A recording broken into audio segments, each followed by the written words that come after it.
tôt, il y a cette idée d'accompagner des artistes et des artistes sur des projets qui résistent au marché et voire même à l'industrie. Donc on a commencé en produisant de la musique, des vidéos d'art. Enfin, je dis on parce que j'étais avec un associé, Nathanaël, et voilà, et des courts-métrages, en essayant de les financer, de les monter un peu différemment que par les réseaux traditionnels qu'on ne connaissait pas en fait.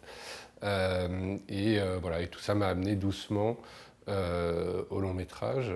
Je crois que le premier film c'était Paranoid Park avec Gus Van Sant, puisqu'entre-temps j'avais vendu ma société de production de court-métrage à MK2, que MK2 distribuait les films de Gus Van Sant et qui avait eu cette idée d'accompagner un film sur un budget assez limité aux États-Unis avec lui. Et le film d'Olivier Assayas, L'heure d'été, qui est un film par ailleurs qui a très bien marché aux États-Unis, qui est vraiment le premier film, premier long métrage que j'ai produit dans le sens un peu plus classique du terme, notamment en termes de financement. Et c'est vraiment Olivier Assayas que j'étais allé voir pour continuer à produire. Enfin, on faisait plein de choses, de la musique, des vidéos, enfin, et qui m'a proposé de produire ce long métrage. Et donc c'est vraiment lui qui, en me faisant confiance à cet endroit-là, a débloqué quelque chose où je me disais, bah, si lui me voit là, c'est que je dois pouvoir le faire et que ça doit être possible. Et donc il a vraiment ouvert une porte qui m'a amené à produire les films au sein du groupe MK2 avant d'en partir il y a 10 ans maintenant pour créer CG Cinéma, société de production voilà, avec laquelle je produis des films depuis une dizaine d'années. Il y a les relations longues que j'ai pu avoir avec des réalisateurs ces 15-20 dernières années, c'est de plus en plus difficile. En l'occurrence, c'était des relations de travail, des relations amicales, avec quelque chose qui est passionnant, qui est de s'inscrire dans le temps, de creuser ensemble, de se demander ce qu'on n'a pas fait, comment est-ce qu'on peut aller plus loin. Mais il y a aujourd'hui une pression, une exigence sur les projets, notamment sur les scénarios, sur les sujets, qui fait que ça devient très difficile pour les metteurs en scène d'être totalement à l'origine de tous leurs projets. Et donc de plus en plus, ils vont sur un scénario qui leur a été écrit, sur des droits de livre, etc. Et dès qu'un metteur en scène a un petit peu d'intérêt, dès qu'il a une petite valeur, dès qu'il commence à exister, il est extrêmement sollicité sur un tas de projets possibles, et donc ça devient de plus en plus difficile de s'inscrire dans le temps. Ce qu'il peut y avoir d'attirant dans les projets difficiles, c'est que pour moi, ce qui serait difficile, ce serait de faire autre chose. C'est ce qui m'a attiré dans le cinéma, ça se situe au niveau des auteurs, et encore une fois, des auteurs qui vont sur des chemins ou sur des territoires qui n'ont pas été déjà occupés, et puis qui vont essayer eux-mêmes de se mettre en danger, et donc à partir de là, ils mettent en danger la production. Le cinéma, c'est un art, c'est un art qui dialogue avec une industrie, mais c'est un art. Et en ça, il trouve sa singularité en étant un prototype, c'est-à-dire en existant d'une façon qui n'existe pas ailleurs.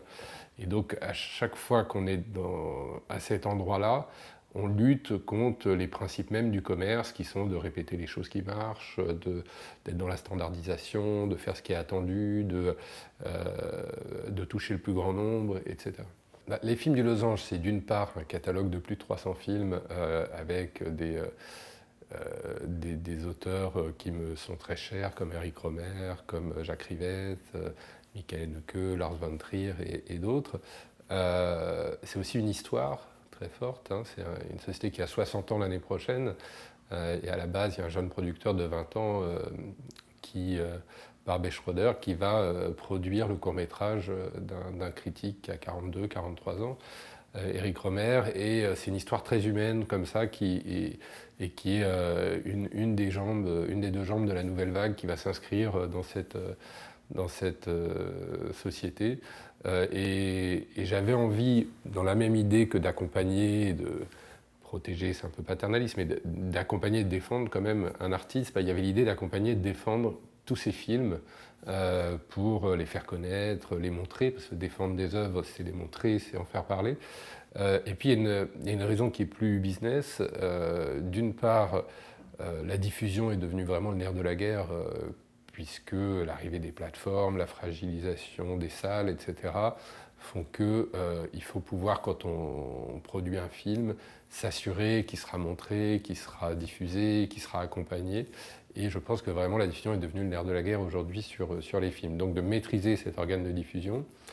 Et puis aussi, peut-être aussi la possibilité d'intervenir sur des projets sans en être le producteur principal, d'intervenir d'une autre façon sur des projets qui peuvent me plaire et de grossir, en fait, puisque j'ai 15 personnes qui m'ont rejoint, de grossir pour avoir un impact encore plus fort sur mon industrie et pouvoir faire plus. Foutez-moi le camp, oust! Je liquide! Mon cœur est une fleur d'automne, sans ça. Comme vous êtes pauvre, comme vous êtes con, comme je vous déteste. Je vous le donne. Après avoir récupéré les films du Losange, je me suis intéressé au rachat du catalogue de films de Jean Eustache, qui était inexploité depuis des décennies. Et donc on a pu récupérer ce catalogue, le restaurer, en tout cas La Maman et la Putain est restauré. On vient de finir de restaurer Les Petites Amoureuses. Il y a 11 autres courts-métrages, moyens-métrages qui vont suivre pour une rétrospective l'été prochain. Ça s'inscrit totalement dans l'ADN du Losange, de prendre soin de ces films, de les restaurer, de savoir en parler, avec là quelque chose de très particulier qui est que les films de Jean Eustache n'ont jamais été montrés comme ça, de la sorte, et donc de porter un regard sur un auteur pour la première fois et de formuler ce qu'est son travail et de lui faire rencontrer le public, c'est une immense chance. Tu vas aller faire un tour? Non, non, mais ça va pas ou quoi? Domino, il aime pas qu'on sorte. C'est qui Domino? Notre patron, entre guillemets. J'ai un deal à te proposer, là. Vas-y. Guette le camion bleu là-bas. Bam! On lui éclate le coffre et on sort avec toutes les bécanes. Rodéo donc, de Lola Quivron, c'est un film qu'on n'a jamais vu, qui questionne les questions de genre, beaucoup, et qui se situe dans le milieu de la moto, dans les villes, en milieu urbain, sur une jeune femme qui est passionnée de moto et qui essaye d'intégrer une bande, mais dans un milieu très, très masculin et qui très difficile à intégrer. On a travaillé plus de 4 ans avec Lola Quivron sur un scénario. Ça fait près d'une dizaine d'années qu'elle est dans ces milieux qu'on appelle la bike life, et donc elle passe du temps avec ces jeunes garçons qui font de la moto comme ça sur des lignes en périphérie des villes, et elle avait fait un court-métrage, donc c'était intéressant d'avoir une réalisatrice aussi imprégnée de son sujet, qui connaissait aussi bien son sujet et qui par ailleurs dans son travail interroge cette question du genre très fortement. C'est la cohérence dont on parlait tout à l'heure. Et donc voilà, on l'a accompagné pendant 4 ans sur le scénario. Ça a été très difficile à financer. Du coup, c'est un film qui s'est quand même fait avec 1 million d'euros. C'est pas beaucoup, mais c'est aussi pas mal. Ça dépend un peu comment on regarde ça. Mais disons que pour faire des cascades à moto, des films de bande, etc., c'est quand même pas beaucoup. Faut pas le faire entrer, John, en bas. Mais c'est pas moi qui l'ai fait entrer. Merci, vous me sauvez la vie. Je peux utiliser vos WC? Et je pourrais pas prendre une douche. Je peux utiliser votre ordi le temps de sécher? Viens, je t'emmène d'Alain Guiraudy, qui est sorti il y a quelques temps déjà, il est sorti l'année dernière. Alain Guiraudy, qui a notamment réalisé L'Inconnu du lac, Rester vertical, qui est un très grand metteur en scène, et qui, de façon très frontale, interroge la schizophrénie de la société française sur des questions notamment comme l'islam ou d'autres, et qui le fait d'une façon très particulière. C'est important d'avoir un discours qui ne soit pas le même et un dialogue qui ne soit pas le même qui nous est imposé par les médias. Et là, le cinéma a quelque chose à apporter. Il refait dialoguer la société comme ça, avec des personnages très, très variés. Et c'est à mon sens assez réussi, même si c'est moins formel et peut-être un peu moins dans la mise en scène que l'était L'Inconnu du lac. Ça s'est bien passé cette nuit avec le Sean? Il est toujours chez vous? Oui, je pense.